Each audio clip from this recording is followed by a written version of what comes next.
그날의 공기, 그날의 냄새, 그리고 제 심장이 덜컥 내려앉던 그 순간의 소리까지. 지금도 제 머릿속에는 문신처럼 새겨져 지워지지가 않습니다. 5월의 햇살은 따갑도록 눈부셨고 거리에는 카네이션을 든 사람들이 웃으며 지나가던 어버이날이었습니다. 남들에게는 효도받고 웃음꽃 피우는 날이었겠지만 저에게는 지옥의 문이 열리는 날이었죠. 아침 5시였습니다. 알람이 울리기도 전에 눈이 떠지더군요. 늙으면 잠이 없어진다더니 그 말이 딱 맞았습니다. 아니, 어쩌면 긴장감 때문이었는지도 모릅니다. 오늘은 온 가족이 저희 식당으로 모이는 날이었으니까요. 큰딸 내 식구 5, 작은딸 내 식구 3, 그리고 눈에 넣어도 안 아픈 내 아들 현우와 며느리 서연이, 그리고 금쪽 같은 손주 이름이까지. 20명이 넘는 대식구를 맞이하려면 서둘러야 했습니다. 이불을 개고 일어나는데 윽 소리가 절로 나더군요. 허리가 끊어질 듯 쑤셔왔습니다. 30년 넘게 식당 바닥을 기어다니며 일한 훈장이었죠. 벽을 짚고 겨우 일어서서 부엌으로 향했습니다. 차가운 물 한 잔을 벌컥벌컥 들이켜고는 행주를 집어들었습니다. 그래, 오늘만 고생하자. 내 새끼들 입에 밥 들어가는 거 보면 이까짓 허리 좀 아픈 게 대순이야. 스스로에게 주문을 걸듯 중얼거리며 가스불을 켰습니다. 전날 밤부터 물에 불려놓은 쌀을 안치고 시장에서 제일 좋은 놈으로 골라온 갈비를 꺼냈습니다. 핏물을 빼고 양념을 재우는데 손끝이 저려오더군요. 그래도 즐거웠습니다. 현우가 제일 좋아하는 갈비찜, 며느리가 그나마 좀 먹는 잡채, 손주 녀석이 좋아하는 동그랑땡. 메뉴 하나하나에 식구들 얼굴이 떠올랐으니까요. 오전 11시가 되자 식당 문이 드르륵 열리며 왁자지껄한 소리가 쏟아져 들어왔습니다. 할머니, 저 왔어요. 손주 녀석이 달려와 제 다리에 매달리는데 그 순간만큼은 세상 시름이 다 잊혀지는 것 같았습니다. 아이고, 내 강아지 왔어? 어디 보자, 그새 키가 더 컸네. 손주를 안아 올리려는데 허리가 삐끗했습니다. 그래도 꾹 참고 녀석의 볼에 입을 맞췄죠. 뒤따라 들어오는 아들 현우의 얼굴이 환했습니다. 엄마 고생 많으셨죠? 그냥 밖에서 사 먹자니까 뭘 이렇게 많이 준비하셨어요. 말은 그렇게 해도 입가에는 흐뭇한 미소가 걸려 있었습니다. 그 옆에 선 며느리 서연이 흰색 정장을 말끔하게 차려입은 모습이 식당 풍경과는 묘하게 겉돌았습니다. 오셨어요. 짧은 인사 한마디. 표정에는 온기가 없었습니다. 마치 결제 받으러 온 사람처럼 꿋꿋하게 서 있었죠. 자, 다들 앉아라. 배고프지? 얼른 먹자. 저는 서둘러 상을 차리기 시작했습니다. 김이 모락모락 나는 밥그릇을 하나씩 돌렸죠. 시아버지, 현우, 사위들, 딸들, 손주들. 순서대로 밥을 놓고 국을 놓았습니다. 마지막으로 제 밥그릇을 제자리에 놓고 앞치마에 손을 닦으며 자리에 앉으려던 참이었습니다. 잠깐만요. 서연이의 목소리가 날카롭게 식탁 위를 가로질렀습니다. 수저 부딪히는 소리로 요란하던 식당이 순식간에 찬물을 끼얹은 듯 조용해졌습니다. 모두의 시선이 서연이에게 쏠렸습니다. 서연이는 팔짱을 낀 채 눈 하나 깜짝하지 않고 저를 똑바로 쳐다보고 있었습니다. 어머님, 왜 제 앞에는 밥이 없죠? 제 심장이 쿵 하고 떨어지는 것 같았습니다. 당황해서 식탁을 후려보니 정말로 서연이 자리 앞만 텅 비어 있었습니다. 아차 싶었습니다. 너무 정신이 없어서 16개가 넘는 밥그릇을 나르느라 실수로 빠뜨린 모양이었습니다. 아이고, 내가 정신이 없어서 깜빡했나 보다. 미안하다, 아가. 금방 퍼올게. 저는 황급히 일어나려 했습니다. 그런데 서연이의 다음 말이 제 발목을 잡았습니다. 깜빡했다고요? 정말요? 차가운 비웃음이 섞인 말투였습니다. 어머님은 항상 그러시잖아요. 시아버님 밥, 현우 씨 밥, 애들 밥, 심지어 우리 집 강아지 토토 밥까지는 살뜰하게 챙기시면서 꼭 제 밥만 깜빡하시죠. 얼굴이 화끈거렸습니다. 사위들과 딸들이 서로 눈치를 보며 헛기침을 해댔습니다. 현우가 당황해서 끼어들었습니다. 서연아, 엄마가 바쁘셔서 실수하신 거야. 왜 그래, 좋은 날에. 실수? 현우 씨, 당신도 알잖아. 이게 실수가 아니라는 거. 서연이는 자리에서 벌떡 일어났습니다. 의자가 바닥에 끌리는 소리가 귀에 거슬리게 울려 퍼졌습니다. 지난번 명절에도 그랬어요. 저보고는 너는 늦게 왔으니 나중에 먹어라 해놓고 남은 밥이 없어서 찬밥에 물 말아 먹게 하셨죠. 그때 토토는요. 토토한테는 한우 구워서 잘게 썰어 먹이셨잖아요. 제가 그걸 보고 무슨 생각 들었는지 아세요?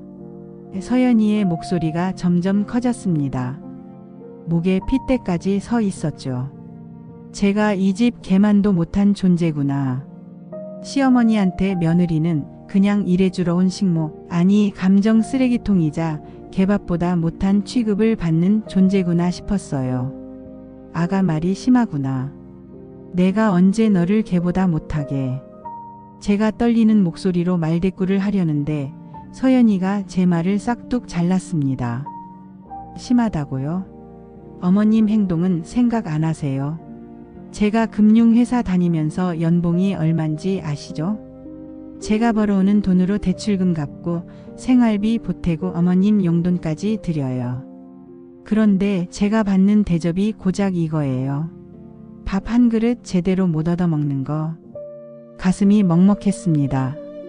틀린 말은 아니었지만 온 식구들 앞에서 이렇게까지 망신을 줄 일인가 싶었습니다. 억울함이 치밀어 올랐습니다. 내가 언제 따뜻한 말 한마디 해준 적 있니? 심이가 아프다고 해도 약 한 번 사다 준 적 있니? 돈? 그래, 돈은 줬겠지. 그게 다냐? 나는 돈보다 따뜻한 눈길 한 번이 더 필요했다. 마음속으로 수만 번 외쳤지만 입 밖으로는 나오지 않았습니다. 그때였습니다. 현우가 참다 못해 소리를 질렀습니다. 야, 김서연, 너 그만 안 해? 엄마가 일부러 그랬겠어? 밥 좀 늦게 먹는 게 뭐 그리 대수라고 난리야. 대수? 너한테는 대수가 아니겠지. 너는 평생 엄마가 차려주는 따뜻한 밥상 받고 살았으니까. 나는 결혼하고 3년 동안 이 집에서 따뜻한 밥 한 번 편하게 먹어본 적이 없어. 서연이는 분에 못 이겨 식탁 위에 놓인 물컵을 집어들었습니다. 설마 했습니다. 하지만 설마는 사람을 잡는 법이죠. 이따위 밥상 필요 없어요. 서연이가 물컵을 바닥에 내동댕이 쳤습니다. 챙그랑. 유리 조각이 사방으로 튀었고 물이 튀어 제 앞치마를 적셨습니다. 정적이 흘렀습니다. 숨소리조차 들리지 않을 만큼 무거운 침묵이 식당을 짓눌렀습니다. 손주 녀석이 놀라서 으앙하고 울음을 터뜨렸습니다. 그 소리가 신호탄이라도 된 듯 아수라장이 되었습니다. 형수님, 왜 이러세요? 시동생이 소리쳤고 딸들은 언니 미쳤어? 하며 달려들었습니다. 저는 멍하니 바닥에 흩어진 유리 조각을 내려다봤습니다. 제 마음이 꼭 저 꼴이구나 싶더군요. 산산조각 나서 다시는 붙일 수 없는 유리 조각. 서연이는 씩씩거리며 가방을 챙겨들더니 횡하니 나가버렸습니다.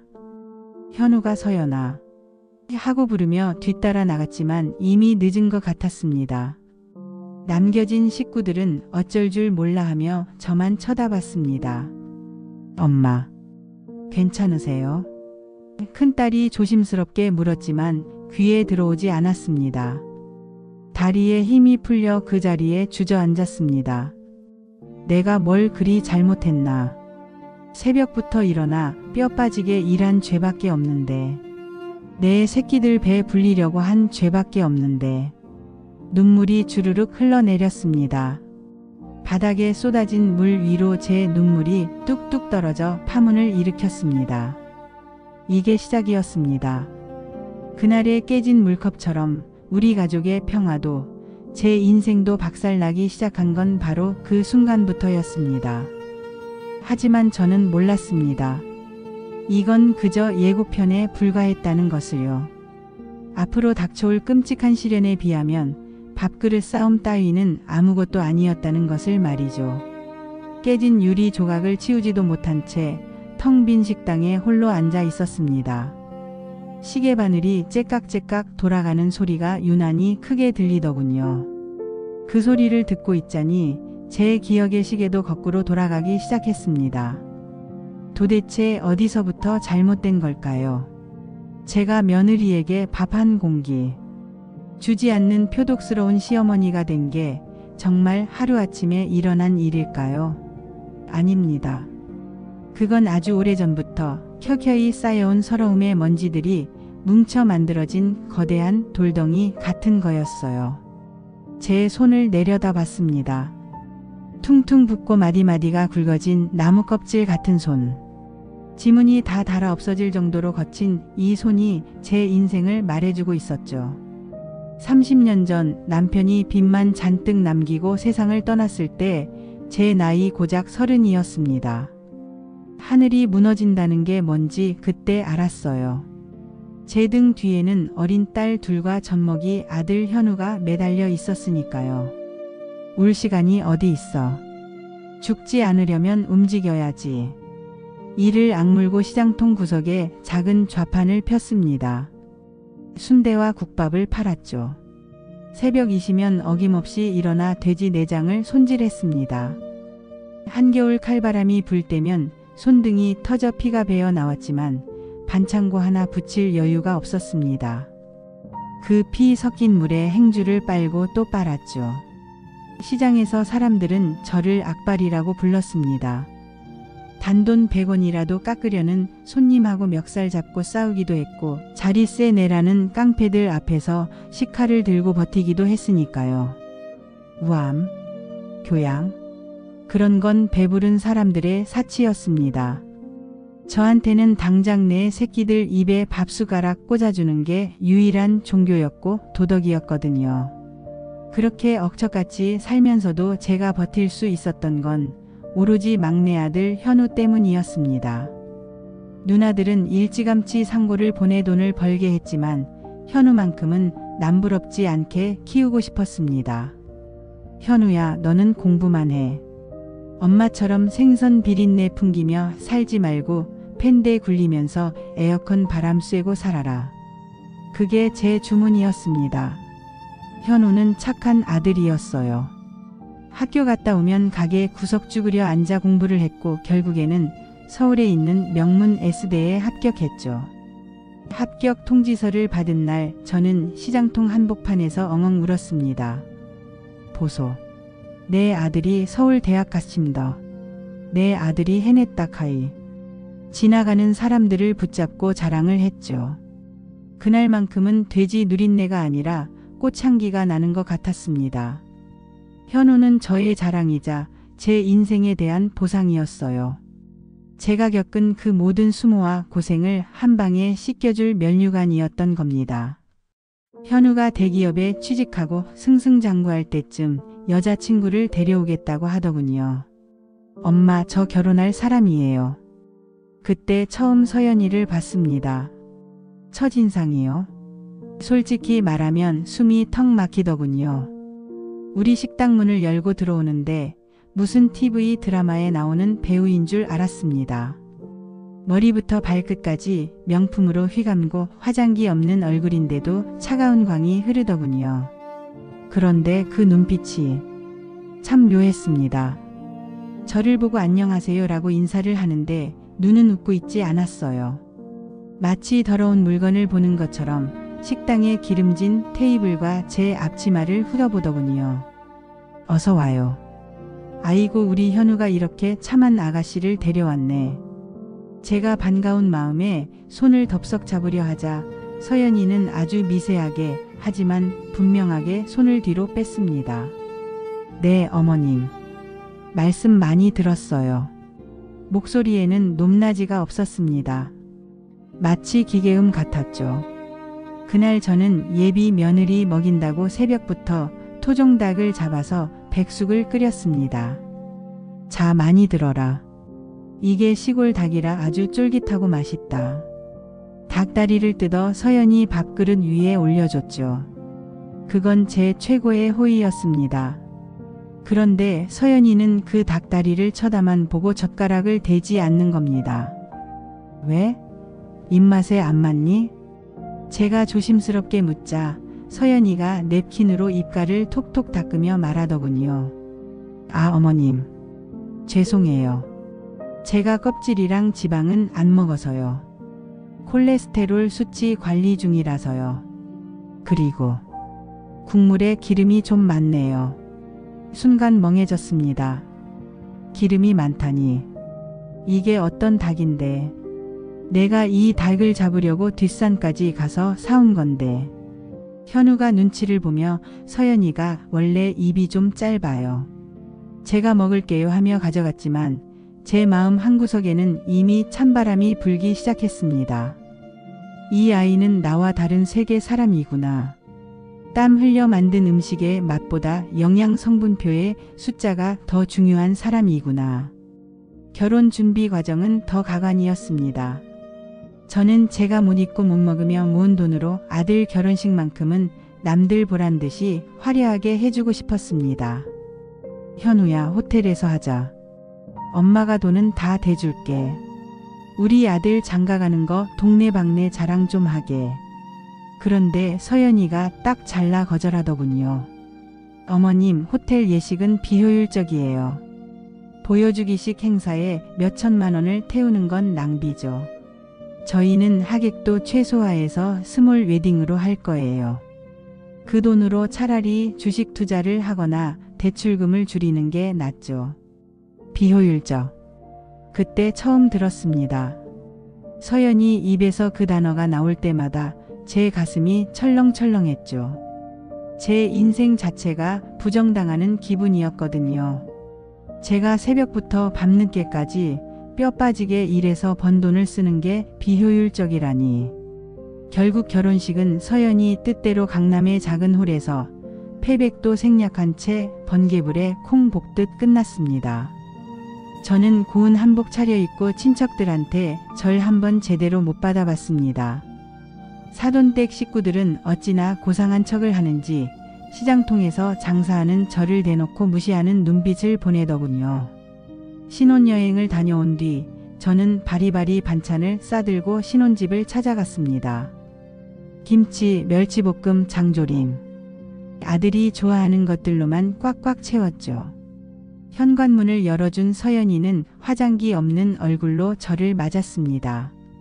어머님, 연락도 없이 웬일이세요? 아니, 너희들 밥은 해먹고 사나 해서 반찬 좀 해왔다. 저는 무거운 보따리를 식탁 위에 내려놓았습니다. 그런데 서연이는 고맙다는 말 대신 한숨을 내쉬더군요. 어머님, 감사하지만 다음부터는 이러지 마세요. 저희 집 냉장고가 빌트인이라 작아서 다 들어가지도 않고요. 그리고 저희는 염분 섭취 줄이려고 저염식해요. 어머님 음식은 저희한테 좀 짜요. 지난번에 주신 김치도 다 못 먹고 쉬어서 음식물 쓰레기로 버렸어요. 버렸다니. 제가 담근 김치를 그 금쪽 같은 고춧가루 써서 만든 김치를 버렸다니. 버려? 그걸 왜 버려? 찌개 끓여 먹으면 되는데. 냄새 나잖아요. 냉장고에 냄새 배는 거 싫어서요. 그냥 저희가 알아서 사 먹을게요. 그게 시간적으로나 경제적으로나 더 효율적이에요. 그날 돌아오는 버스 안에서 저는 소리 없이 울었습니다. 내 정성이 쓰레기 취급을 받았다는 사실보다 내 아들이 저런 밥을 먹고 산다는 게 더 기가 막혔거든요. 효율? 그래, 너 잘났다. 밥 사 먹는 게 효율적이라 이거지? 그리고 결정적인 사건이 터졌습니다. 바로 토토 사건이었죠. 작년 추석 즈음이었을 겁니다. 식당에 들어온 최상급 한우가 있어서 몰래 빼돌려 아들 집에 가져갔습니다. 서연아, 이거 구워 먹어라. 1등급 2+다. 입에서 살살 녹을 거다. 그런데 서연이는 그때도 시큰둥했습니다. 어머님, 저희 요즘 간헐적 단식 중이라 저녁 안 먹어요. 그리고 고기 굽면 집에 기름 튀고 냄새 배서 싫어요. 그냥 가져가세요. 기가 막혔습니다.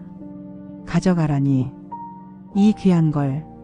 자존심이 상해서 다시 가져오려다가 문득 거실 구석에 있는 강아지 토토가 보이더군요. 서연이가 애지중지하는 그 하얀 강아지. 오기가 생겼습니다. 그래?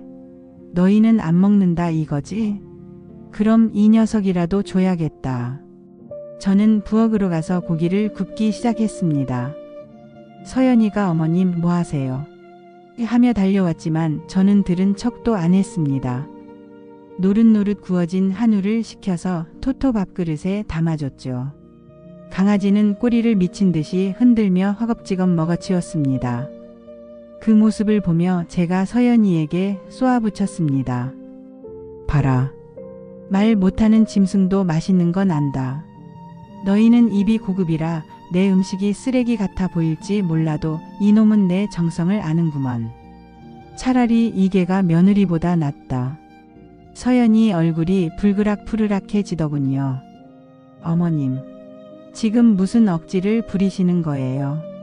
사람 먹는 걸 개한테 주다니요. 그리고 저게 얼마짜린데? 얼마짜리? 효율 따지는 내가 돈 걱정은 안 하나 보지? 버리기 아까워서 개 줬다. 왜? 내가 안 먹는다며. 그날 이후로 저는 결심했습니다. 그래, 너는 내 밥 먹을 자격 없다. 내 정성을 무시하고 효율만 따지는 너한테는 밥알 한 톨도 아깝다. 차라리 꼬리치며 반겨주는 저 강아지한테 주는 게 내 마음이 덜 다치겠다. 그때부터였습니다. 제가 밥상 차릴 때 서연이 밥그릇을 챙기지 않게 된 건 처음엔 소심한 복수였어요. 어디 한번 당해봐라 하는 심정이었죠.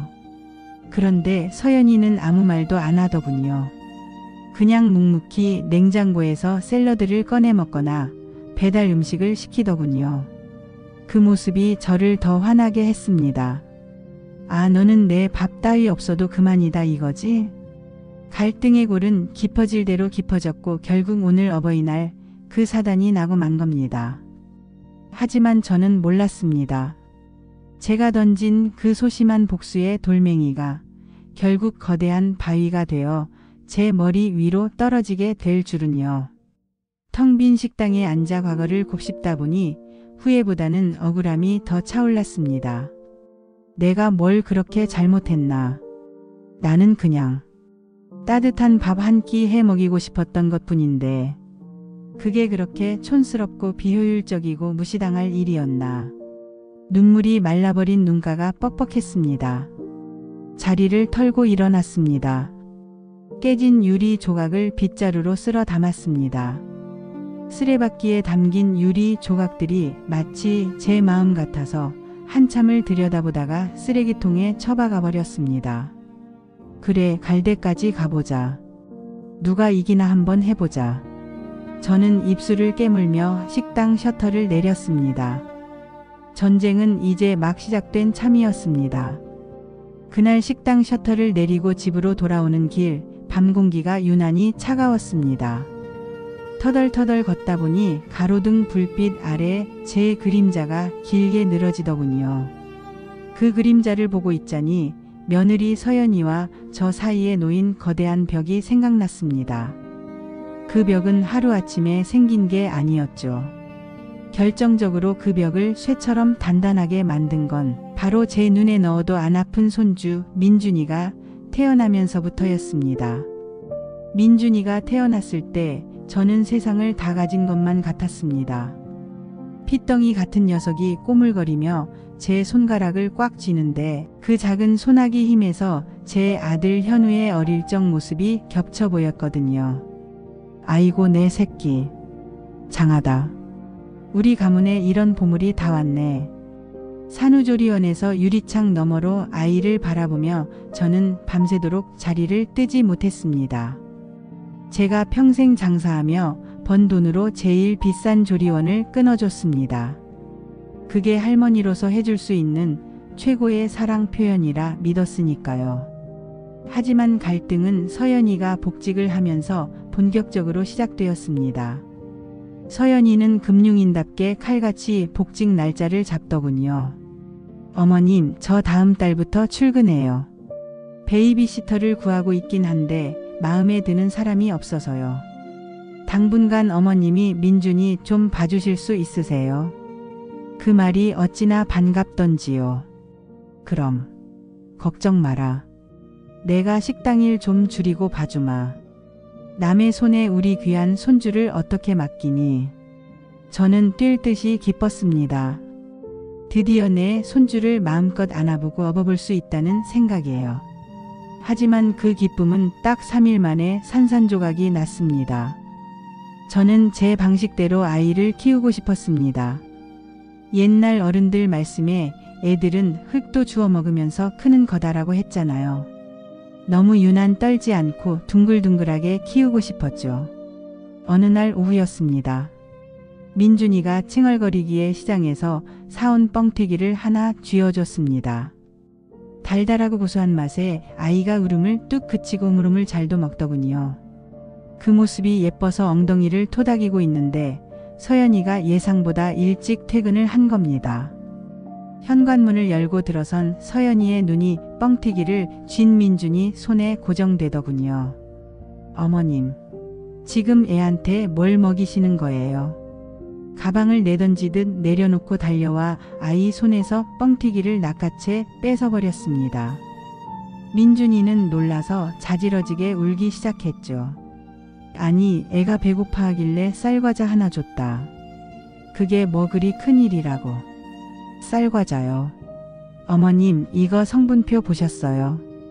설탕이랑 첨가물이 얼마나 들어갔는지 아세요? 제가 말씀드렸잖아요. 민준이는 유기농 인증받은 아기 전용 과자만 먹이라고요.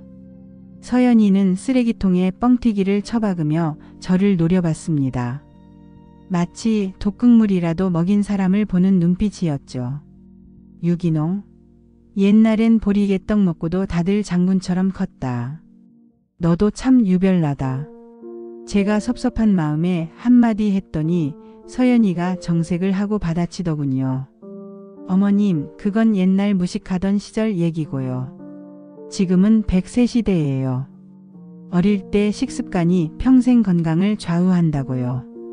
어머님의 그 대충대충 육아 방식이 아이의 미각을 망치고 성인병의 씨앗이 된다고요. 제발 데이터에 근거해서 키워주세요. 데이터. 또 그놈의 데이터 타령. 내 손주 사랑이 고작 데이터 쪼가리보다 못하다는 건가요? 그날 이후로 서연이는 식탁 위에 금지 품목 리스트를 붙여놓았습니다. 일반 마트 과자 금지, 설탕 금지, 소금 금지, 튀김 금지. 냉장고 안은 온통 영어로 된 유기농 이유식 재료들로 꽉 찼고 제가 만든 반찬이 들어갈 자리는 없었습니다. 더 기가 막힌 건 위생 문제였습니다. 하루는 민준이를 데리고 놀이터에 나갔다 들어왔습니다. 흙장난을 좀 했기로서니 애 손이 좀 지저분해졌죠. 집에 들어와서 씻기려고 하는데 서연이가 질겁을 하며 달려오더군요. 어머님, 밖에서 들어오셨으면 옷부터 갈아입히셔야죠. 저 세균들 어쩔 거예요. 그러더니 물티슈를 한 통 다 뽑을 기세로 아이 손을 닦아대기 시작했습니다. 문제는 그 다음이었습니다. 제가 민준이가 너무 예뻐서 볼에 뽀뽀를 쪽 하고 해줬거든요. 그걸 본 서연이가 기겁을 하며 물티슈로 제가 뽀뽀한 그 자리를 박박 문질러 닦는 겁니다. 아이가 아야하고 고개를 돌릴 정도로 세게 말이죠. 너 지금 뭐 하는 거니? 제 목소리가 부들부들 떨렸습니다. 어머님, 어른 입에 충치균이랑 헬리코박터균이 얼마나 많은지 아세요? 뽀뽀 절대 하지 마시라고 몇 번을 말씀드려요. 아이 면역 체계는 아직 완성되지 않았다고요. 이건 사랑이 아니라 테러예요. 테러. 테러. 할머니의 뽀뽀가 테러라니요. 순간 눈물이 핑 돌았습니다. 야 이년아. 내가 무슨 병균 덩어리냐. 내가 내 새끼 예뻐서 뽀뽀 한 번 한 게 그렇게 죽을 죄야. 나는 시장바닥에서 일하는 천한년이라 더럽다 이거냐. 저도 참았던 분통이 터져 소리를 질렀습니다. 하지만 서연이는 눈 하나 깜짝 안 하더군요. 어머님, 감정적으로 받아들이지 마세요. 이건 팩트예요. 의학적으로 증명된 사실이라고요. 정뽀뽀가 하고 싶으시면 발바닥에나 하세요. 그날 밤 저는 화장실 거울을 보며 제 입술을 수세미로 문질렀습니다. 피가 나도록 문질렀습니다. 그래, 내가 더럽다. 평생 시장에서 먼지 뒤집어 쓰고 산 내가 더럽다. 내 사랑도 더럽고 내 뽀뽀도 더럽다. 거울 속에 늙은 여자가 피 묻은 입술로 울고 있었습니다. 서연이의 그 효율적이고 위생적인 세상에 저 같은 늙은이가 설 자리는 없었던 겁니다. 교육 문제는 또 어땠대요. 저는 민준이가 오면 TV로 트로트 프로그램을 틀어놓고 같이 춤도 추고 노래도 불렀습니다. 애가 엉덩이를 들썩이는 게 얼마나 귀여운지 몰라요. 얼쑤. 우리 민준이 박자 잘 맞추네.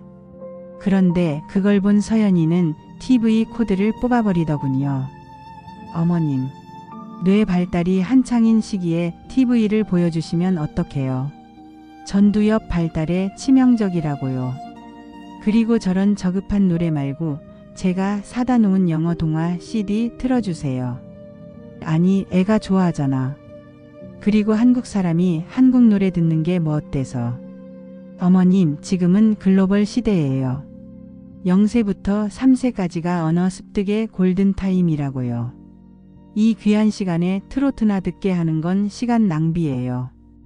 효율성 떨어지는 육아는 제가 사절할게요. 그놈의 효율성. 아이를 키우는 게 공장에서 물건 찍어내는 것도 아니고 무슨 효율을 따진단 말입니까? 아이가 웃으면 그게 효율이고 아이가 행복하면 그게 성공 아닌가요? 하지만 서연이에게 민준이는 사랑의 대상이라기보다 완벽하게 설계해서 키워내야 할 프로젝트 같았습니다.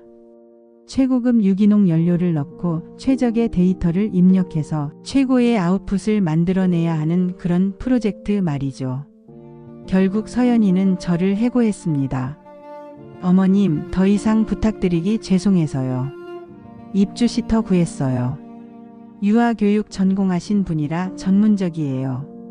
어머님은 그냥 가끔, 아주 가끔 놀러만 오세요. 말은 죄송해서라고 했지만 속뜻은 뻔했죠. 당신의 그 구식이고 비위생적이고 비효율적인 방식이 내 아이를 망치는 걸 두고 볼 수 없다. 시터가 온 첫날 저는 쫓겨나듯 아들 집을 나왔습니다.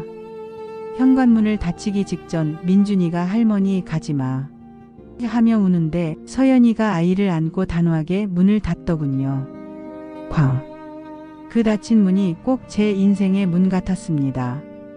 이제 나는 필요 없구나. 돈 대주고 집 사주고 애 키워주려 했더니 이제는 늙고 더럽고 무식하다고 버려지는구나. 집으로 돌아온 저는 알아누웠습니다. 며칠을 끙끙 앓다가 일어났는데 가슴속에 시커먼 멍울이 진 것 같더군요. 그때부터였을 겁니다. 서연이를 볼 때마다 며느리가 아니라 내 손주를 빼앗아간 여자, 나를 병균 취급한 여자, 내 인생을 송두리째 부정한 여자로 보이기 시작한 게요.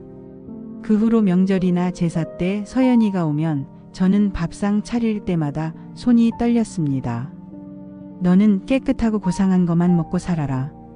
내 더러운 손맛 들어간 밥은 먹기 싫겠지. 그런 마음이 쌓이고 쌓여서 결국 강아지 토토 사건이 터졌고 어버이날 밥그릇 사건까지 오게 된 겁니다. 사람들은 저보고 독한 시어머니라고 욕하겠죠. 하지만 제 속을 누가 알까요? 그날 식당에서 서연이가 저를 인정하지 않는 거잖아요 라고 했을 때 저는 속으로 소리쳤습니다. 인정? 내가 먼저 나를 인정하지 않았잖아. 나를 시어머니가 아니라 비효율적이고 더러운 늙은이로 취급했잖아. 이제 갈등의 씨앗은 거대한 나무가 되어 우리 집을 덮어버렸습니다. 그리고 그 나무 그늘 아래서 저는 시름시름 알아가고 있었죠. 단순히 마음의 병인 줄 알았습니다. 가슴이 답답하고 소화가 안 되고 자꾸만 어지러운 게 화병인 줄만 알았죠. 하지만 그게 아니었습니다. 더 끔찍한 비극이 제 몸 안에서 자라고 있다는 걸 그때는 꿈에도 몰랐습니다. 어버이날에 그 사달이 있고 난 뒤 제 몸은 마치 고장난 시계태엽처럼 삐걱거렸습니다.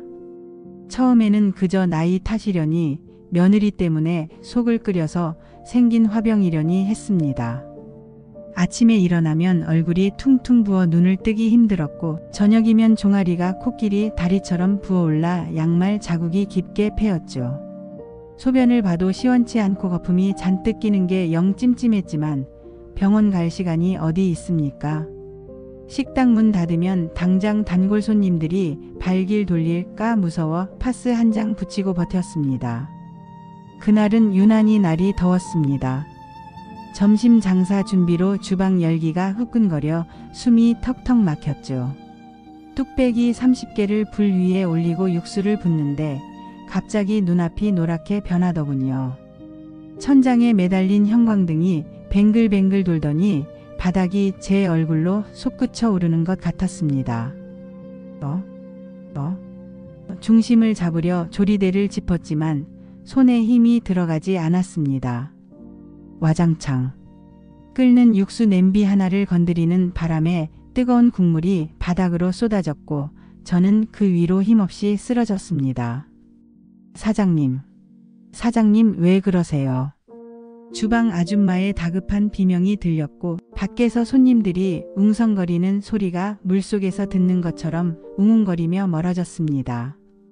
뜨거운 국물이 다리에 튀었을 텐데 이상하게도 뜨겁지가 않았습니다. 그저 서늘하고 깊은 어둠 속으로 끝없이 추락하는 기분이었죠. 눈을 떴을 때는 하얀 천장이 보였습니다. 코를 찌르는 소독약 냄새, 규칙적으로 울리는 기계음 소리. 병원이었습니다. 고개를 돌리니 아들 현우가 제 손을 잡고 엎드려 울고 있더군요. 현우야. 제 목소리가 쉰 소리처럼 갈라져 나왔습니다. 현우가 번쩍 고개를 들더니 빨개진 눈으로 저를 봤습니다. 엄마, 정신이 드세요? 알아보시겠어요? 여기가 어디냐? 내가 왜 여기 누워 있어? 식당에서 쓰러지셨어요.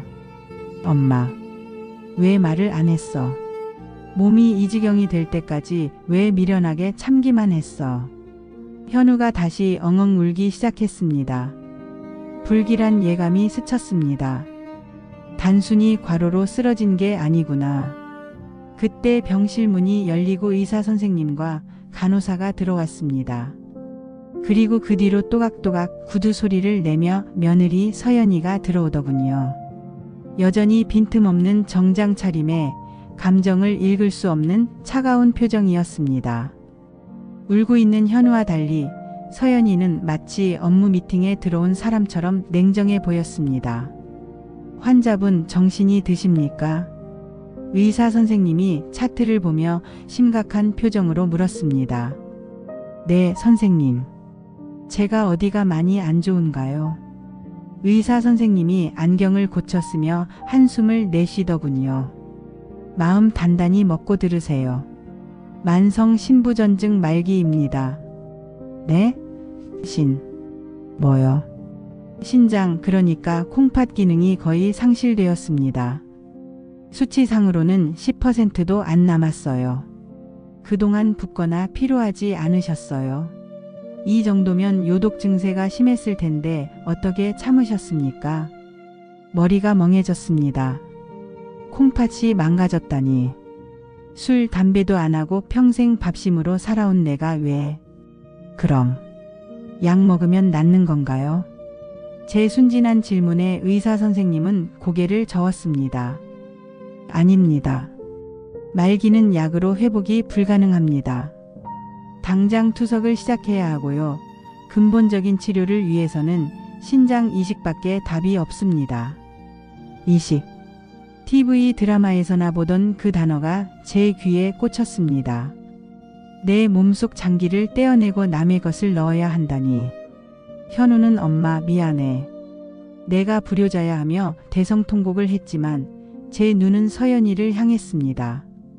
서연이는 의사 선생님의 말을 메모장에 적고 있더군요. 선생님, 이식 대기자가 많다고 들었습니다. 뇌사자 이식을 받으려면 평균 대기 시간이 얼마나 되죠? 보통 5년에서 7년 정도 걸립니다. 혈액형이나 조직 적합성에 따라 더 길어질 수도 있고요. 그럼 가족 간 생체 이식은요? 절차가 어떻게 되나요? 가족 중에 공여자가 있다면 훨씬 빠릅니다. 검사를 통해 적합성만 확인되면 바로 수술 날짜 잡을 수 있죠. 서연이는 고개를 끄덕이더니 병실 구석으로 가서 어딘가로 전화를 걸기 시작했습니다. 네, 김 팀장님. 저 오후 스케줄 다 취소해 주세요. 그리고 장기 이식 관련 보험 약관이랑 지원금 항목 팩스로 좀 보내주세요. 네, 지금 당장이요. 그 모습을 보는데 소름이 돋았습니다. 시어머니가 죽을 병에 걸렸는데 슬퍼하거나 위로하기는커녕 보험금부터 챙기는 건가. 역시 저 아이에게 나는 가족이 아니라 처리해야 할 사고일 뿐이구나. 의사 선생님이 나가고 병실에는 우리 셋만 남았습니다. 무거운 침묵이 흘렀죠. 현우가 눈물을 닦으며 서연이에게 물었습니다. 여보, 이제 어떡하지? 엄마 혼자 계시게 할 수도 없고. 서연이가 핸드폰을 주머니에 넣으며 제 침대 앞으로 다가왔습니다. 그러고는 저를 내려다보며 말하더군요. 어머님, 상황이 좋지 않네요. 일단 식당은 정리하세요. 투석 시작하면 일 못하세요. 뭐? 식당을 정리해? 내 평생 일군 가게를? 현실을 직시하세요. 지금 가게가 문제예요. 목숨이 왔다 갔다 하는데 가게 내놓고 그 돈으로 병원비랑 간병비 충당하셔야죠. 저희가 그 비용을 다 감당할 수는 없으니까요. 말문이 막혔습니다. 틀린 말은 아니었지만 어쩌면 저렇게 말 한마디 한마디에 가시가 돋쳐 있을까요? 그리고 현우 씨, 당신이랑 나랑 검사 받아보자. 검사? 무슨 검사? 신장 이식 적합성 검사 말이야. 어머님 살리려면 이식밖에 없다잖아. 뇌사자 기다리다가 돌아가실 수도 있어. 가족 중에 맞는 사람 있는지 확인부터 하는 게 가장 효율적인 프로세스야. 효율적인 프로세스. 또 나왔습니다. 제 목숨을 구하는 일조차 저 아이에게는 효율적인 일 처리 중 하나였던 겁니다. 현우는 당황한 기색이 역력했습니다. 네, 내가? 하지만 나는 겁나는데. 겁난다고 안 할 거야? 당신 엄마잖아. 일단 검사부터 해보고 맞으면 그때 가서 고민해. 나는 며느리라 유전적으로 안 맞을 확률이 높지만 혹시 모르니까 나도 검사는 받아볼게. 혈액형은 같으니까. 순간 제 가슴이 철렁했습니다. 현우 녀석은 겁이 나서 쭈뼛거리는데 서연이가 선뜻 검사를 받겠다고 나선 겁니다. 고마워해야 할까요? 아니요. 저는 오히려 더 무서웠습니다. 저 아이의 눈빛에는 희생이나 사랑이 없었으니까요. 그저 고장난 기계를 고치기 위해 부품을 맞춰보려는 수리공의 눈빛이었습니다. 설마 나한테 신장을 주고 생색을 내려는 건가? 아니면 검사받는 신용만 해서 며느리 돌이 다 했다는 명분을 챙기려는 건가? 온갖 부정적인 생각이 꼬리를 물었습니다. 평소에 저를 벌레 보듯 했던 아이니까요. 일주일 뒤 검사 결과가 나왔습니다. 의사 선생님이 진료실로 우리 셋을 불렀습니다. 아드님은 혈압이 높고 지방간이 있어서 공여가 힘듭니다. 억지로 하려면 본인이 먼저 살을 빼고 관리를 해야 하는데 시간이 걸려요. 현우는 안도하는 듯한 동시에 죄책감을 느끼는 듯한 묘한 표정으로 고개를 숙였습니다. 그런데 의사 선생님이 서연이를 쳐다봤습니다. 놀랍게도 며느님이 아주 적합합니다. 혈액형도 같고 조직 적합성 교차 반응도 음성이에요. 며느님이 기증하신다면 수술 결과가 아주 좋을 것 같습니다. 제 심장이 쿵쾅거렸습니다. 며느리의 심장이 나한테 맞다니. 이건 하늘의 장난일까요? 기적일까요? 현우가 서연이의 손을 덥석 잡았습니다. 서연아, 정말이야? 와, 다행이다. 여보, 부탁할게. 우리 엄마 좀 살려줘. 철없는 아들 녀석은 며느리 배 가르는 게 무슨 맹장 수술인 줄 아나 봅니다. 저는 서연이의 입만 쳐다봤습니다. 잠시 침묵이 흘렀습니다. 서연이는 아주 천천히 자신의 손을 잡은 현우의 손을 뿌리치더군요. 그리고 차갑게 식은 눈으로 의사 선생님에게 물었습니다. 선생님, 제가 신장 하나를 떼어내면 제 업무 수행 능력에는 지장이 없나요? 회복 기간은 얼마나 걸리죠? 제 연봉이 1억이 넘는데 수술로 인한 기회비용을 계산해 봐야 해서요. 의사 선생님이 당황해서 헛기침을 했습니다. 아, 네. 보통 한 달 정도면 일상생활 가능하시고. 서연이는 고개를 끄덕이더니 자리에서 일어났습니다. 알겠습니다. 생각 좀 해볼게요. 그리고는 저에게 눈길 한 번 주지 않고 진료실을 나가버렸습니다. 병실로 돌아온 저는 뜬 눈으로 밤을 지새웠습니다. 서연이의 그 말 기회비용. 제 목숨값이 그녀의 연봉과 비교되고 있었습니다. 물론 이해합니다. 며느리가 시어머니한테 장기 떼어주는 게 어디 쉬운 일입니까? 당연히 거절할 수 있죠. 하지만 저렇게 계산기를 두들기는 모습이 너무나 비참했습니다. 차라리 무서워서 못하겠어요 라고 울면 인간적이기라도 하지. 내 몸값 떨어지니까 싫어요 라고 들리는 건 제 자격지심일까요? 다음 날 서연이가 다시 병실을 찾았습니다. 이번엔 혼자였습니다. 병실 문을 닫고 제 침대 옆 의자에 앉아 다리를 꼬더군요. 어머님, 그래. 솔직히 말씀드릴게요. 저 수술하고 싶지 않아요. 심장이 쿵 내려앉았지만 태연한 척했습니다. 그래, 안다. 며느리한테 신장 내놓으라는 시어미가 어디 있겠니? 괜찮다. 나도 받을 생각 없다. 아니요, 그런 감정적인 얘기가 아니에요. 서연이가 가방에서 서류 봉투 하나를 꺼내 침대 위에 던지듯 놓았습니다. 이거 보세요. 이게 뭐냐? 이혼 합의서 초안이에요. 손이 떨려 봉투를 열 수가 없었습니다. 이혼? 지금 이 상황에 이혼이라니? 어머님, 상황을 객관적으로 보세요. 어머님은 이제 평생 투석하셔야 하고 간병이 필요해요. 현우 씨 월급으로는 어머님 병원비랑 생활비 감당 못해요. 결국 제 돈이 들어가야 하죠. 저는 밑 빠진 독에 물 붓기 싫어요. 지금까지도 충분히 참았어요. 제 밥그릇 뺏고 토토보다 못하게 취급하고 제 육아 방식 무시하던 어머님을 제가 왜 제 돈과 제 신장까지 줘가며 살려야 하죠. 서연이의 말은 구구절절 옳았습니다. 논리적으로 반박할 수 있는 게 하나도 없었죠.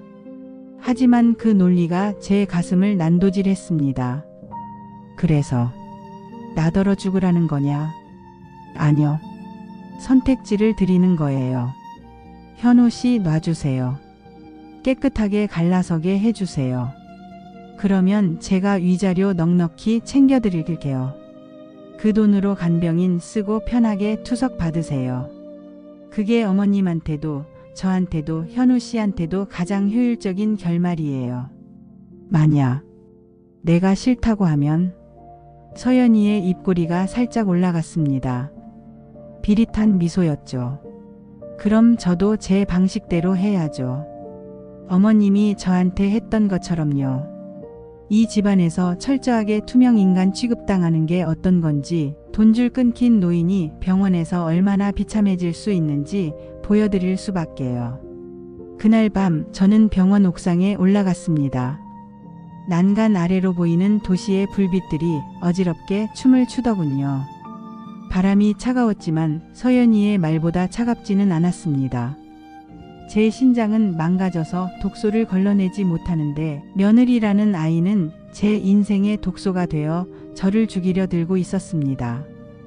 아들 현우는 병원비 걱정에 한숨만 쉬고 있고 며느리는 이혼 서류를 들이밀며 흥정을 하고, 내가 평생 뼈 빠지게 일해서 얻은 게 고작 이건가. 억울하고 분해서 소리라도 지르고 싶었지만 목구멍이 막혀 소리가 나오지 않았습니다. 그때 결심했습니다. 그래, 내가 죽는 한이 있어도 내 뜻대로는 안 된다. 내가 효율을 따져. 나는 오기로 버틸 거다. 내가 나를 처리해야 할 비용으로 본다면 나는 끝까지 내 장부의 악성부채가 되어 끈질기게 괴롭혀주마. 저는 이를 악물고 병실로 돌아왔습니다. 그리고 이것이 우리 고부 갈등이 단순한 감정, 싸움을 넘어 목숨을 건 진흙탕 전쟁으로 변하는 시작점이었습니다. 병원 옥상에서 두고 보자며 이를 갈고 내려왔지만 현실은 제 오기만큼 만만하지 않았습니다. 며느리 서연이의 공격은 소리 없는 암살자처럼, 그러나 숨통을 확실하게 조여오는 방식으로 시작되었습니다. 그 첫 번째는 바로 돈줄이었습니다. 다음 날 아침 원무과 직원이 난처한 표정으로 병실을 찾아왔습니다. 환자분, 죄송하지만 입원비 중간 정산이 안 되어서요. 며느님 명의로 된 카드가 정지되었다고 나오는데. 얼굴이 화끈거렸습니다. 옆 침대 사람들이 힐끔거리는 시선이 바늘처럼 꽂혔죠. 아, 그럴 리가요. 제가 아들한테 확인해 볼게요. 황급히 아들 현우에게 전화를 걸었습니다. 신호음은 길게 가는데 받지를 않더군요. 10통 넘게 걸어서야 겨우 현우의 기어 들어가는 목소리가 들렸습니다. 엄마, 야, 너 이게 무슨 망신이냐. 병원비 결제가 안 된다잖아. 서연이 그게 무슨 짓을 한 거야. 수화기 너머로 현우의 한숨 소리가 땅 꺼지듯 들려왔습니다. 엄마, 서연이가 제 카드랑 통장까지 다 묶어버렸어요. 생활비 계좌도 동결시켰고요. 저보고 엄마 설득해서 이혼 도장 받아올 때까지 10원 한 장 못 쓴대요. 저 지금 점심 사 먹을 돈도 없어서 탕비실 믹스커피로 때웠어요. 기가 막혀 말이 안 나왔습니다. 뭐라고? 천하의 불효자식 같으니. 내 마누라가 내 엄마 병원비 끊고 밥줄 끊는데 너는 그저 커피 타령이냐. 내가 그러고도 사내 자식이야. 그럼 어떡해요. 서연이 연봉이 제 3배예요. 집도 서연이 명의, 차도 서연이 명의, 다 그 사람 거라고요. 엄마 제발. 그냥 서연이 하자는 대로 해주면 안 돼요. 나 죽겠어 진짜. 전화가 뚝 끊겼습니다. 손에 쥔 핸드폰을 벽에 던져버리고 싶었지만 그럴 힘조차 없었습니다. 서연이는 정확히 알고 있었습니다. 자본주의 사회에서 돈 없는 늙은이가 얼마나 무력한 존재인지를요. 그녀에게 저는 제거해야 할 비효율적 비용 그 이상도 이하도 아니었던 겁니다. 하지만 이건 서막에 불과했습니다. 진짜 지옥은 그날 오후 스마트폰 화면 속에서 펼쳐졌으니까요. 간병인 여사님이 쭈뼛거리며 저에게 핸드폰을 내밀더군요. 저기, 사장님. 이거 좀 보셔야 할 것 같아요. 지역 맘카페랑 SNS에 난리가 났는데. 네? 뭔데요? 저는 떨리는 손으로 핸드폰을 받아 들었습니다. 화면에는 충격 고발 며느리, 신장 뜯어내려는 흡혈귀 시어머니라는 자극적인 제목의 글이 떠 있었습니다. 익명 게시판이었지만 읽는 순간 알 수 있었습니다. 서연이었습니다. 안녕하세요. 저는 금융권에 종사하는 워킹맘입니다. 시어머니의 끔찍한 갑질을 고발합니다. 평소 시어머니는 저를 집안의 개토토보다 못한 존재로 취급했습니다. 1등급 한우를 개에게 구워주면서 너는 먹을 자격 없다고 비아냥거렸죠. 그런데 본인이 신부전증에 걸리자마자 태도가 돌변했습니다.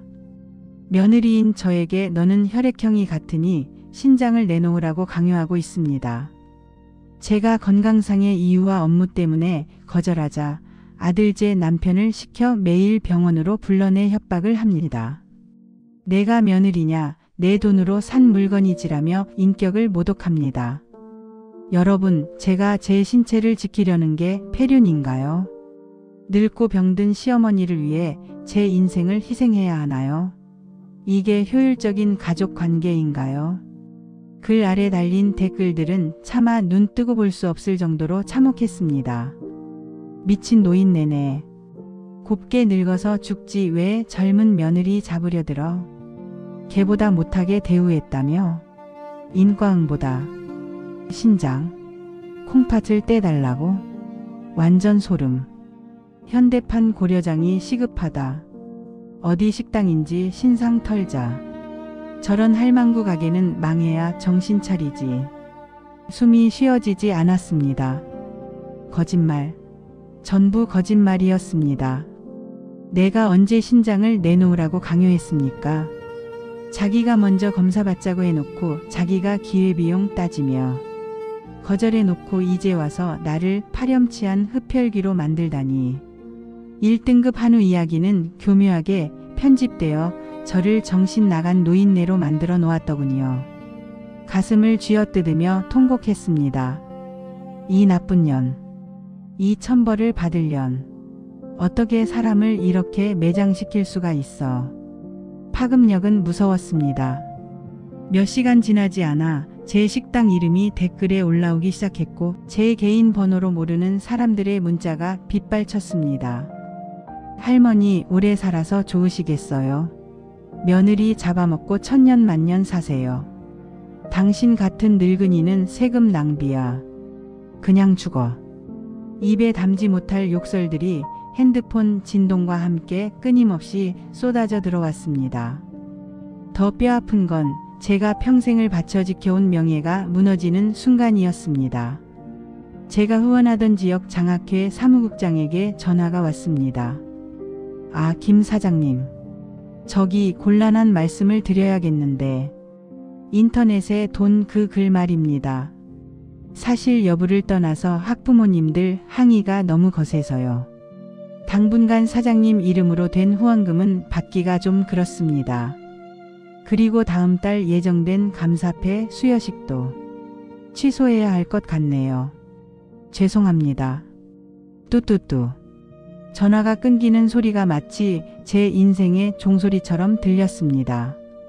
제가 먹고 싶은 거 안 먹고 입고 싶은 거 안 입으며 모은 돈으로 아이들 공부시킨 게 제 유일한 자부심이었는데 서연이는 그 자부심마저 아동학대범이나 이중인격자의 위선으로 만들어버린 겁니다. 식당 단골이었던 옆집 과일가게 아주머니마저 전화를 걸어 다짜고짜 따지더군요. 언니 실망이야. 어떻게 며느리한테 콩팥을 달라고 그래? 방송국에서 취재 나온다고 동네가 시끄러워 죽겠어. 우리 가게까지 피해보니까 식당 간판 좀 빨리 내려요. 저는 병실 커튼을 치고 이불 속에 숨었습니다. 세상 모든 눈이 저를 비난하고 손가락질하는 것 같아 견딜 수가 없었습니다. 투석 바늘이 꽂힌 팔뚝이 욱신거렸지만 마음의 고통에 비하면 아무것도 아니었죠. 그때 병실 문이 드르륵 열렸습니다. 이불 틈으로 보니 서연이었습니다. 이번에는 혼자가 아니었습니다. 양복 입은 남자 한 명을 대동하고 왔더군요. 변호사라고 했습니다. 서연이는 태연하게 의자를 끌어다 앉았습니다. 방금 전 SNS에 그 난리를 피운 사람이라고는 믿기지 않을 만큼 평온한 얼굴이었습니다. 어머님 기사 보셨죠? 너 정말 사람이니? 어떻게 없는 말을 지어내서 나를. 없는 말 아니죠. 한우 사건 있었잖아요. 그리고 신장 이식 얘기 오간 것도 팩트고요. 대중들은 맥락 따위 안 봐요. 자극적인 키워드만 보죠. 그게 정보화 시대의 효율성이에요. 서연이는 차가운 미소를 지으며 말을 이었습니다. 지금 기자들이 병원 로비에 깔렸어요. 제가 인터뷰 한 번만 하면 어머님 얼굴, 실명 다 뉴스에 나올 거예요. 며느리 장기놀이는 탐욕스러운 시어머니로 전국 스타 되시는 거죠. 원하는 게 뭐냐? 내가 죽어야 끝나는 거냐? 아니요. 죽는 건 어머님 자유지만 제 목표는 그게 아니에요. 말씀드렸잖아요. 손절매. 서연이가 변호사에게 눈짓을 하자 변호사가 서류 뭉치를 제 앞에 내밀었습니다. 이혼 서류예요. 그리고 여기 하나 더. 식당 포기 각서랑 위자료 청구 포기 각서예요. 식당? 네. 어머님 식당 현우 씨 명의로 되어 있는 거 아시죠? 그거 이혼 재산 분할로 제가 가져가겠습니다. 어차피 어머님 이미지 망가져서 장사 못하세요. 제가 인수해서 리모델링하고 프랜차이즈화 할 거예요. 그게 훨씬 생산적이니까요. 피가 거꾸로 솟았습니다. 내 식당, 내 피와 땀이 서린 그곳을 뺏어가겠다고? 이 도둑년, 절대 못 준다. 내 눈에 흙이 들어가도 안 돼. 그래요. 그럼 인터뷰하러 가야겠네요. 기자님들이 시어머니의 과거 행적에 관심이 많으시더라고요.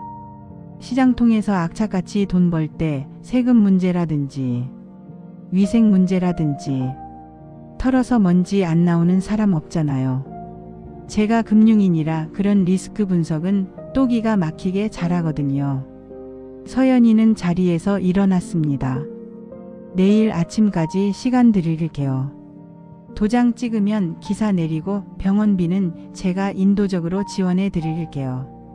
안 찍으면 어머님은 돈도 명예도 가족도 다 잃고 차가운 감옥이나 길거리에서 객사하시게 될 거예요. 합리적인 선택하시길 바랄게요. 또각또각. 구두굽 소리가 멀어지고 병실에는 저 혼자 남겨졌습니다. 잠시 후 현우가 헐레벌떡 뛰어들어왔습니다. 얼굴은 반쪽이 되어 있었고 옷은 며칠째 갈아입지 않아 꼬질꼬질했습니다. 엄마. 현우는 제 앞에 무릎을 꿇고 펑펑 울었습니다. 엄마. 제발 도장 찍어줘요. 나 회사 잘리게 생겼어. 서연이가 회사 게시판에도 글 올린다고 했단 말이야. 나 잘리면 우리 다 죽어. 엄마가 식당 포기하고 이혼하게 해주면 내가 몰래 알바라도 해서 엄마 용돈 드릴게. 응? 제발. 아들이 제 다리를 붙잡고 애원하는데 그 모습이 너무나 비참하고 처량해서 눈물도 안 나왔습니다. 제가 30년을 바쳐 키운 아들입니다. 내 모든 걸 갈아 넣어 성공시켰다고 믿었던 아들입니다. 그런데 지금 그 아들이 제 재산과 명예를 며느리에게 다 넘기고 목숨만 부지하게 해달라고 빌고 있는 겁니다. 이게 제가 꿈꾸던 노후였나요? 이게 제가 바란 효율적인 자식 농사의 결과였나요? 창밖에는 어둠이 짙게 깔려 있었습니다. 제 몸 안에 피를 걸러주는 투석기계가 윙윙 돌아가는 소리가 마치 서연이의 비웃음 소리처럼 들렸습니다. 사방이 벽이었습니다. 돈, 명예, 가족, 건강. 모든 것이 저를 떠났거나 저를 공격하고 있었습니다. 저는 벼랑 끝에 서 있었습니다. 여기서 뛰어내리느냐 아니면 굴복하고 짐승처럼 목숨만 구걸하며 사느냐. 서연이의 말이 귓가에 맴돌았습니다. 그게 합리적인 선택이에요. 저는 떨리는 손으로 펜을 집어들었습니다. 펜 끝이 1000kg처럼 무거웠습니다. 이 도장을 찍는 순간 저는 김말순이라는 한 인간으로서의 존엄을 완전히 상실하게 되는 것이었습니다. 하지만 내 아들 현우를 살리려면 내 남은 목숨이라도 비참하게 연명하려면 저는 펜촉을 종이 위에 갖다 댔습니다. 잉크가 번지며 제 눈물도 종이 위로 툭 떨어졌습니다. 이것이 저의 패배였습니다. 철저하고 완벽한 서연이의 효율 앞에서의 패배였습니다. 이혼 도장에 잉크가 마르기도 전 저는 병원에서 쫓겨나듯 퇴원했습니다. 아들 녀석이 마련해 준 곳은 병원 근처의 허름한 고시원이었습니다. 엄마, 미안해. 보증금 마련할 돈이 이것밖에 없어서. 나중에 돈 벌어서 모시러 올게.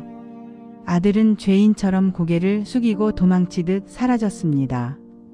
창문 하나 없는 1평짜리 방. 곰팡이 냄새가 퀴퀴하게 나는 그곳이 평생 뼈 빠지게 일해 자식 뒷바라지한 제 인생의 종착역이라니. 벽을 보고 누워 하염없이 울었습니다. 억울해서 울고 비참해서 울고 배가 고파서 울었습니다. 서연이 말대로 저는 철저하게 비효율적인 잉여 인간이 되어 쓰레기통에 버려진 기분이었습니다. 하지만 세상 일이라는 게 참 묘하더군요. 제가 바닥을 기고 있을 때 서연이의 효율적인 왕국에도 조금씩 균열이 가기 시작했습니다.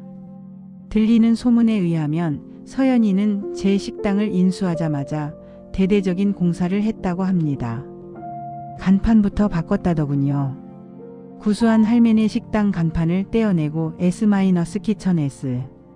키친이라는 무슨 카페 같은 영어 간판을 달았답니다. 내부는 더 가관이었습니다. 사람 냄새 나던 주방 이모들을 다 해고하고 그 자리에 최신식 조리 로봇과 서빙 로봇을 들여놨답니다. 주문도 사람이 안 받고 키오스크라는 기계로만 받게 했고요. 인건비를 줄이고 회전율을 높이는 게 외식업의 핵심이에요. 서연이가 동네 사람들한테 그렇게 떠들고 다녔다더군요. 처음 한 달은 오픈빨이라고 하죠. 호기심에 젊은 사람들이 좀 몰렸다고 합니다.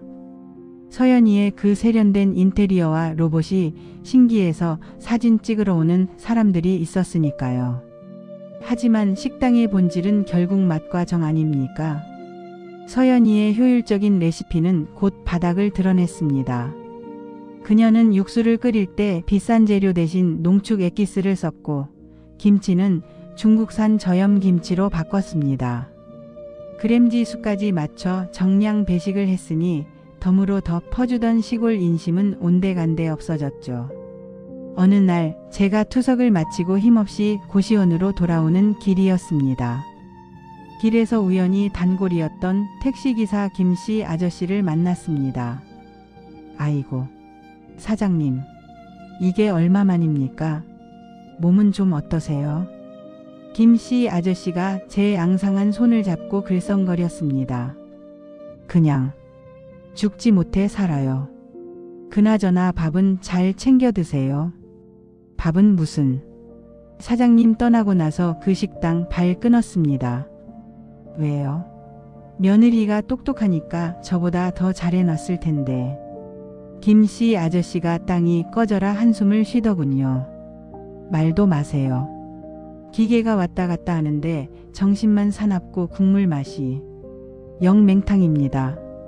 저번에는 국이 너무 식어서 좀 데워달라고 했더니 알바생이 매뉴얼상 재가열은 불가합니다. 이러더라고요. 기가 차서 원. 사장님이 뜨끈하게 뚝배기에 펄펄 끓여주던 그 맛이 아닙니다. 밥이 아니라 사료 먹는 기분이라니까요. 그 말을 듣는데 가슴 한구석에서 뜨거운 것이 울컥 치밀어 올랐습니다. 사료. 서연이가 저한테 그랬죠. 걔 밥이나 챙기라고. 그런데 정작 그녀가 사람들에게 내놓은 음식이 사료 취급을 받고 있는 겁니다. 그녀의 그 잘난 효율성이 사람의 마음을 움직이는 온기는 계산에 넣지 못했던 거죠. 그날 이후로 식당 소식은 흉흉하게 들려왔습니다. 블로그와 SNS에 악플이 달리기 시작했답니다. 인테리어만 예쁘고 맛은 편의점 도시락보다 못함. 사장님 바뀌고 최악. 로봇이 서빙하다가 국물 쏟았는데 사과도 기계적으로 함. 예전 할머니 손맛이 그리워서 갔는데 대실망. 다시는 안 감. 매출은 반토막 아니 10분의 1로 곤두박질 쳤습니다. 서연이는 당황해서 마케팅 비용을 쏟아부었지만 떠난 손님들의 마음은 돌아오지 않았죠. 게다가 서연이에게 닥친 불행은 식당뿐만이 아니었습니다. 하늘이 무심치 않다는 걸 보여주듯 제 손주 이름이에게 문제가 생겼습니다. 서연이가 고용했던 전문적인 입주 시터. 유아교육을 전공했다던 그 젊은 여자가 알고 보니 아동학대 전력이 있는 사람이었던 겁니다. 어느 날 현우가 몰래 고시원으로 찾아와 울면서 털어놓더군요. 엄마, 이름이가 이상해요. 밤마다 자다가 경기를 일으키고 밥도 안 먹고 토하기만 해요. 병원에 가도 신체적으로는 이상이 없다는데 알고 보니 그 시터가 아이가 보챌 때마다 억지로 밥을 먹이고 CCTV 사각지대에서 꼬집고 위협했던 겁니다. 효율적인 훈육이라는 명목으로요. 그 사실을 알게 된 날 저는 아픈 몸을 이끌고 택시를 타고 아들 집으로 달려갔습니다. 현관 비밀번호는 바뀌어 있었지만 문을 두드리고 또 두드렸습니다. 문 열어.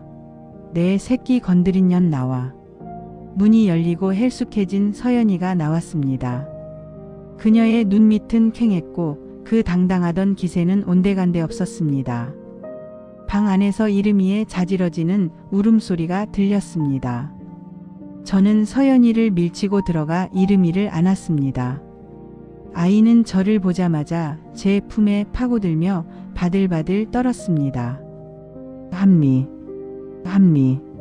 고사리 같은 손으로 제 옷자락을 꽉 쥐는데 뼈만 남은 등짝이 만져졌습니다. 아이고 내 새끼. 할미가 미안하다. 할미가 늦게 와서 미안해. 제가 아이를 안고 엉엉 우니까 이름이도 따라서 목 놓아 울었습니다. 그때 서연이가 주저앉으며 중얼거렸습니다. 제가 최고로 비싼 시터를 구했는데 데이터 검증도 다 했는데 왜 이런 일이. 저는 이름이를 아는 채 서연이를 노려봤습니다. 데이터 검증. 야, 이 미친년아. 애 키우는 게 쇼핑몰 물건 고르는 건 줄 아냐? 사랑은 데이터에 안 나와. 내가 돈으로 처바른 그 효율이 애를 잡은 거야. 서연이는 아무 말도 못하고 입술만 파르르 떨었습니다. 이 사건은 서연이를 완전히 무너뜨렸습니다. 회사 일, 식당 운영, 그리고 아이 문제까지. 그녀가 완벽하게 통제할 수 있다고 믿었던 시스템들이 동시다발적으로 붕괴한 겁니다. 식당은 적자가 쌓여 매달 수천만 원씩 까먹고 있었고 회사에서는 업무 집중도가 떨어진다며 좌천위기에 몰렸습니다. 무엇보다 자신이 그토록 무시했던 비효율적인 사랑의 부재가 어떤 결과를 초래하는지 뼈저리게 느끼기 시작한 거죠. 며칠 뒤 비가 추적추적 내리는 밤이었습니다. 저는 고시원 방에서 라면으로 끼니를 때우고 있었습니다. 똑똑. 누군가 문을 두드렸습니다. 집주인인가 싶어 문을 열었는데 비에 흠뻑 젖은 서연이가 서 있었습니다. 명품 정장은 비에 젖어 축 늘어졌고 화장은 번져서 눈밑이 검게 변해 있었습니다. 마치 물에 빠진 생쥐 꼴이었죠. 여기가 어머님 사시는 곳이에요. 서연이가 좁은 고시원 방을 둘러보며 믿을 수 없다는 표정을 지었습니다. 사람 하나 겨우 눕는 침대, 곰팡이 핀 벽지, 라면 냄새 가득한 공기. 제가 겪고 있는 지옥을 눈으로 확인한 순간 그녀의 눈동자가 흔들렸습니다. 왜 왔냐? 식당 망해서 위약금이라도 내놓으라고 왔냐? 제가 퉁명스럽게 쏘아붙였습니다. 서연이는 말없이 손에 든 검은 비닐봉지를 내밀었습니다. 이거 드세요. 열어보니 따뜻한 소고기 뭇국이 담긴 포장 용기였습니다. 그녀가 운영하는 S-키천의 로고가 박혀 있었죠. 내가 만든 거냐? 네, 레시피대로. 로봇 말고 제가 직접 끓여봤어요. 저는 뚜껑을 열어 국물을 한 숟가락 떠먹었습니다. 짜고 맵고 조미료 맛이 강했습니다. 무엇보다 깊은 맛이 없었습니다. 30년 묵은 제 손맛을 흉내 낼 수 있을 리가 없죠. 맛없다. 개나 줘라. 제가 뚜껑을 닫고 밀어버리자 서연이가 울먹거렸습니다.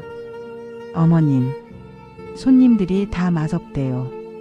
아무리 좋은 재료를 쓰고 정확한 온도로 끓여도 어머님 맛이 안 난대요. 이름이도. 제가 만든 이유식은 다 뱉어내고 할머니가 준 뻥튀기만 찾아요. 서연이가 바닥에 주저앉았습니다. 저는 제가 다 할 수 있을 줄 알았어요. 돈으로 시스템으로 효율적으로 하면 어머님보다 훨씬 더 잘할 수 있을 줄 알았어요. 그런데 다 망했어요. 식당도 애도 제 인생도 다 엉망진창이 됐어요. 그녀의 울음소리가 좁은 고시원 복도를 울렸습니다. 그 잘나고 도도하던 며느리가 제 발밑에서 무너져 내리고 있었습니다. 통쾌하냐고요? 네, 솔직히 처음엔 그랬습니다. 꼴 좋다 싶었죠. 하지만 그녀가 쏟아내는 눈물을 보고 있자니 묘한 감정이 들었습니다. 그건 승리감이라기보다는 확인에 가까웠습니다. 나의 노동이, 나의 정성이, 나의 그 비효율적인 삶이 결코 헛되지 않았다는 확인. 돈으로는 절대 살 수 없는 가치가 내 안에 있었다는 그 확인 말입니다. 저는 서연이를 일으켜 세우거나 안아주지 않았습니다. 그저 싸늘하게 내려다보며 말했죠. 그래서 나보고 어쩌라고. 다시 가서 국이라도 끓여달라는 거냐. 꿈 깨라. 나는 이미 죽은 사람이다. 내가 죽였잖아. 서연이가 고개를 저었습니다. 아니요. 그런 게 아니에요. 그냥 궁금했어요. 도대체 어머님 국에는 뭐가 들어가는지, 제가 뭘 빠뜨린 건지. 빠뜨린 거? 알려주마. 저는 서연이의 눈을 똑바로 쳐다봤습니다. 너는 국을 끓일 때 몇 분 끓일까, 얼마나 남길까를 생각했겠지. 나는 국을 끓일 때 내 새끼가 이거 먹고 힘내야지, 손님이 이거 먹고 속 풀려야지, 그 생각만 했다. 그게 빠진 거야, 이 멍청한 년아. 신장 이식 수술을 앞두고 나는 며느리 서연이와 병실에 나란히 누워 있었다. 며느리는 자신의 몸에 난 상처를 전혀 개의치 않았다. 오히려 그 상처가 자신이 저지른 폐륜적인 실수에 대한 회개의 증표라도 되는 듯 담담한 표정이었다. 어머니, 제가 절규했던 이유를 아세요? 저는 제가 구축했던 시스템이 완벽하다고 믿었어요. 그런데 그 완벽한 시스템이 어머니의 정성과 진심 앞에서는 한낱 거짓에 불과했다는 걸 깨닫고 모든 걸 잃을까 봐 두려웠어요. 그녀의 눈에는 이제 더 이상 차가운 전문성이나 효율성의 그림자가 없었다. 오직 인간적인 두려움과 진실된 후회만이 가득했다. 나는 그녀의 손을 잡았다. 내 손은 부종이 빠지면서 거칠고 주름졌지만 그녀의 손은 차갑고 매끄러웠다. 어휴 세상에. 이제야 내 며느리 말을 하는구나. 나는 내가 너의 과거 상처 때문에 그렇게 악착같이 사는 줄은 몰랐다. 참 안쓰러운 내 새끼. 내 아들은 너를 품어주지 못하고 나는 너를 돈의 논리로만 상대했구나. 나는 오열했다. 내 눈물은 아픔 때문이 아니라 며느리와의 진정한 화해 때문이었다. 그녀가 나에게 신장을 주겠다고 했을 때 나는 비명 대신 감동을 느꼈다. 그 행위는 그녀의 돈과 시스템을 버리고 생명과 정성을 택하는 극단적인 선택이었다. 수술은 성공적이었다. 서연이의 젊고 건강한 신장은 내 몸에 잘 맞았다. 회복 기간 동안 나는 며느리의 진정한 회개를 확인했다. 그녀는 나를 간병하면서 내가 이전에 독거노인 돌봄을 위해 썼던 노트를 발견했다. 수십 년간 익명으로 학비를 지원했던 기록, 쌀겨죽만 먹던 시절의 메모, 연탄가스 사고 후의 절규가 담긴 일기장. 그녀는 그 노트를 읽으며 통곡했다. 어머니, 제가 이 모든 걸 비효율적이라고 했어요. 어머니의 고난의 디테일을 데이터로만 치부했어요. 저는 정말 폐륜적인 며느리기예요. 며느리는 나에게 용서를 빌었고 나 역시 며느리의 가슴속 깊은 상처를 이해하게 되었다. 나는 이식을 통해 새 생명을 얻었고 며느리는 진심을 통한 구원을 얻었다. 우리가 그토록 싸웠던 돈과 효율은 결국 생명이라는 가장 비효율적이고 소중한 가치 앞에서 무릎 꿇었다. 며느리는 자신의 금융 경력을 완전히 포기했다. 그녀는 이제 더 이상 IT 기업 임원이 아니었다. 그녀는 시장에 있는 내 가게로 돌아와 낡은 첨가물 상자를 만지기 시작했다. 그녀의 손은 더 이상 차갑지 않았다. 노동의 땀이 배기 시작했다. 어머니, 저는 이제 시스템 말고 정성을 배우고 싶어요. 어머니의 가업을 제가 잇고 싶어요. 저에게 이 노동의 의미를 가르쳐 주세요. 나는 며느리의 말을 듣고 또다시 오열했다. 이 모든 시련과 고난이 결국 우리를 하나로 만들었다. 서연이의 신장을 이식받은 후 나는 기적처럼 새 삶을 얻었다. 며느리는 금융계를 떠났다. 더 이상 숫자와 논리적 접속사 즉 따라서의 노예가 아니었다. 그녀는 시장으로 돌아왔다. 하지만 이전의 오만한 모습이 아니었다. 그녀는 내 옆에서 무거운 사과 상자를 나르고 새벽의 차가운 공기를 함께 마셨다. 그녀는 내가 쌀겨죽을 끓여 먹었던 시절의 감각적 묘사를 들으며 진정성의 의미를 깨달았다. 어머니, 이 만복 첨가의 브랜딩을 새롭게 해봅시다. 어머니의 정성과 신뢰가 바로 이 브랜드의 핵심 가치예요. 이 가치를 현대적인 시스템으로 연결하면 진짜 가치가 탄생할 거예요. 며느리의 아이디어는 폭발적이었다. 그녀는 더 이상 효율성만을 주장하지 않았다. 시장 첨가물에 정성 이력 추적 시스템을 도입하여 고객들은 어머니의 40년 노동의 가치를 눈으로 확인할 수 있게 되었다. 이 시스템은 IT 기술을 썼지만 그 목적은 돈이 아닌 진심이었다. 만복 첨가는 중소기업으로 성장했고 우리는 물질적 역전극을 완성하며 성공을 거두었다. 내가 몰래 사두었던 부동산은 며느리의 새로운 비즈니스의 든든한 기반이 되었다. 하지만 가장 큰 성공은 돈이 아니었다. 내 가게의 문을 열고 들어오는 며느리의 얼굴. 이제 그 얼굴은 금융인의 차가움이 아닌 노동의 땀과 보람으로 빛나고 있었다. 그녀는 구어체와 감탄사를 쓰기 시작했다. 어머니, 아이고 이 사과 정말 맛있겠어요. 오늘 김장하는 날이잖아요. 제가 이제 잘 담가요. 비위생적이 아니라 정성 가득 담긴 김치요. 참 현우 씨도 오늘 일찍 퇴근한대요. 며느리는 웃었다. 나는 주름진 손으로 며느리의 뺨을 쓰다듬었다. 이 모든 고난과 갈등이 우리를 더 깊은 진심의 유산으로 이끌었다는 것을 깨달았다. 돈으로 시작된 갈등은 결국 사랑과 노동의 가치로 역전된 물질적 역전극이었다. 나는 이제 세상 그 누구보다 행복한 시어머니였다. 우리는 해피엔딩을 맞았다. 어휴, 이제야 숨통이 트이는구나.